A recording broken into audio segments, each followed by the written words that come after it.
And you need to set up the organization that would, not really organization, but the set of institutions that would push for the usage of this technology.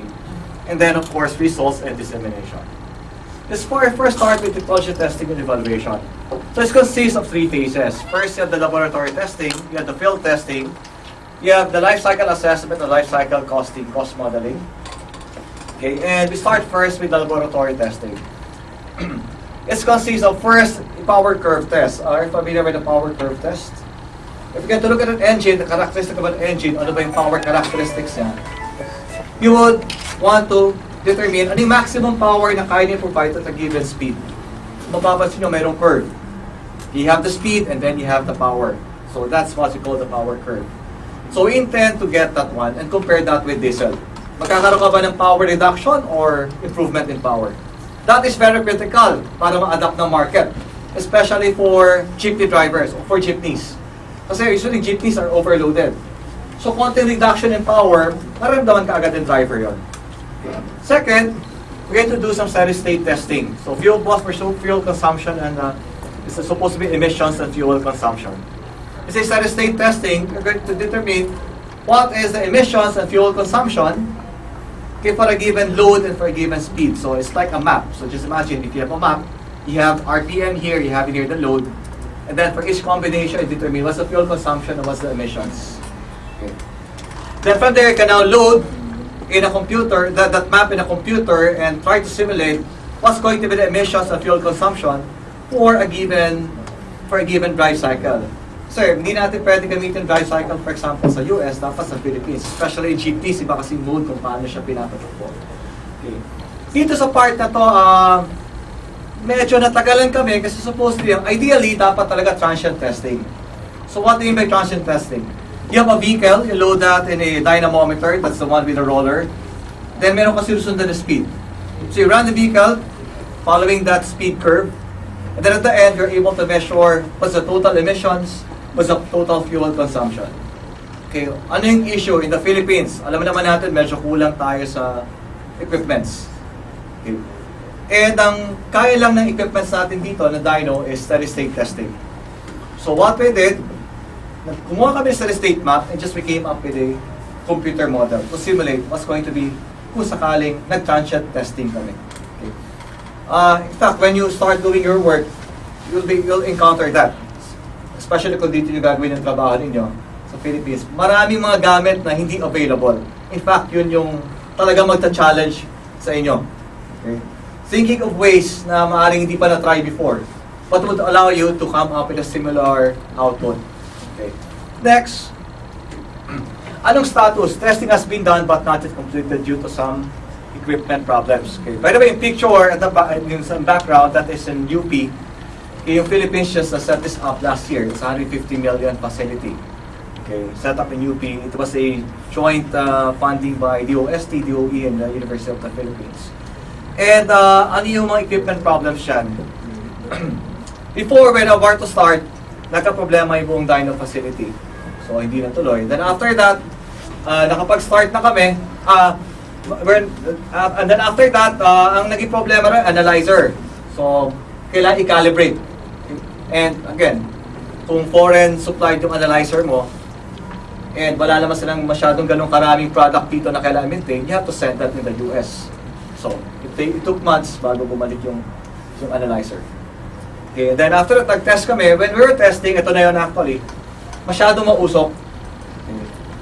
And then sa lakas ng usok, yung mga controls kasi very sensitive sa heat. Na-clog yung mga airways. So, nag-shutdown yung buong system. And when that happened, di namin alam kung ano nangyari. In fact, kinabahan nga yung mga taga-UP, baka nasira yung 150 million facility. Kasi all of a sudden, nag-shutdown lang. Okay. And kinabahan din kami, baka magbayad kami.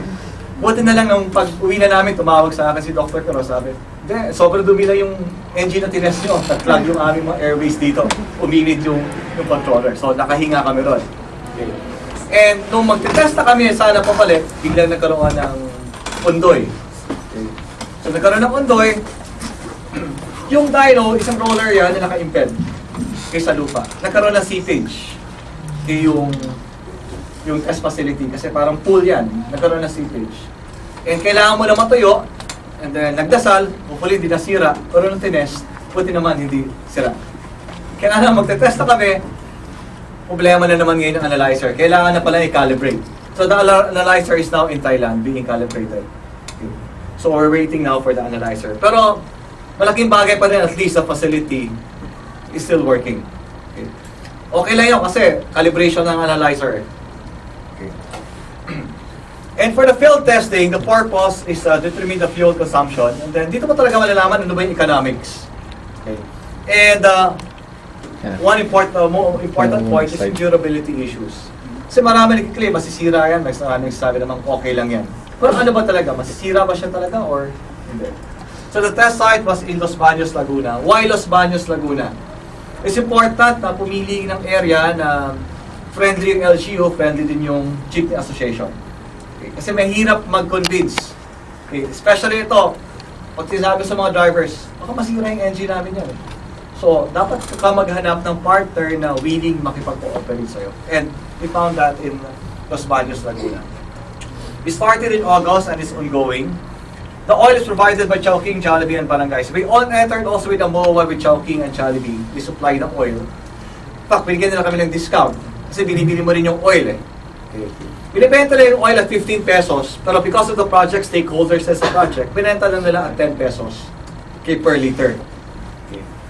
And we also set up collection systems sa mga barangays. And paano siya tinetest? It's tested under normal operation. Babiyahe talaga siya araw-araw. Okay, naniningil siya, babiyahe siya araw-araw. Bibili rin siya ng oil, yung mga jeepneys. Okay. And gusto na makita kung talagang hikita ba o hindi. Kung may usapan lang na kung sakaling lugi, then we'll shoulder yung luging yun. But so far, hindi naman nalugi yung mga jeepneys na tinest namin. And for the first month, baseline testing, succeeding months is yung technology. Now, ano na yung mga initial results? Sabi natin, we have 3 technologies tested. First, basic oil biodiesel blending. Okay, ito yung esterified. Okay, that is your fuel consumption in terms of kilometers per liter.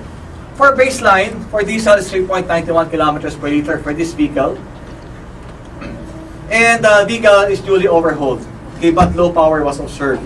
Medyo may hina na yung hatak, pero kaka-overhaul lang. Pero hindi namin pinagawa ng una kasi sabi na bagong overhaul lang yan eh. Okay. And then, with 10% lead, nakalagay before repair, after repair.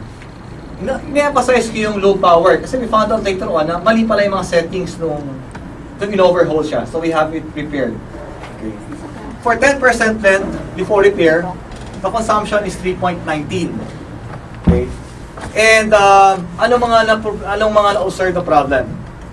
Immediately after starting, black smoke will observe at least appears after some time. So kaka-start mo, labas yung black smoke, after some time, mawawala. And saan kaya pwedeng i-attribute ito? Maaaring malamig pa yung engine. Okay. Kasi syempre, kahit konti lang hinalo mo, still that affects the viscosity. And medyo malamig yung engine, pero once uminit siya, it operates normally. Pero yung low power continued. So we're now faced with a problem. Ano bang issue rito? Yung fuel ba or yung engine talaga mismo? And considering that even before we tested it with the diesel, with the mix, medyo low power na siya, dinala namin sa isang calibration shop. This time, sa isang Bosch accredited calibration shop. And they found out na mali-mali pala yung setting. Ang unang pinagdalhan is also a calibration shop, pero yung ginagawa nila ng calibration is para talaga sa mga jeepneys. Okay. Pero yung mga ginagawang calibration for jeepneys is different sa standard na calibrations pag binak to spec mo. Kasi yung target ng mga calibration for jeepneys is bumaba yung fuel consumption. Okay. Pero hindi talaga yung specify ng manufacturer. So, nung dinala namin sa certified na calibration shop, binak to specs niya, okay? And kung mapapasin nyo, after repair, after calibration, medyo bumaba yung mileage. From 4.19, naging 3.53. Nagkaroon ng trade-offs, pero yan yung talagang manufacturer specifications sa mga settings. Okay. But although bumaba siya, gumanda naman yung power. So power improved, but fuel consumption increased due to high idle speed. And high idle speed, familiar siguro sa sasakyan,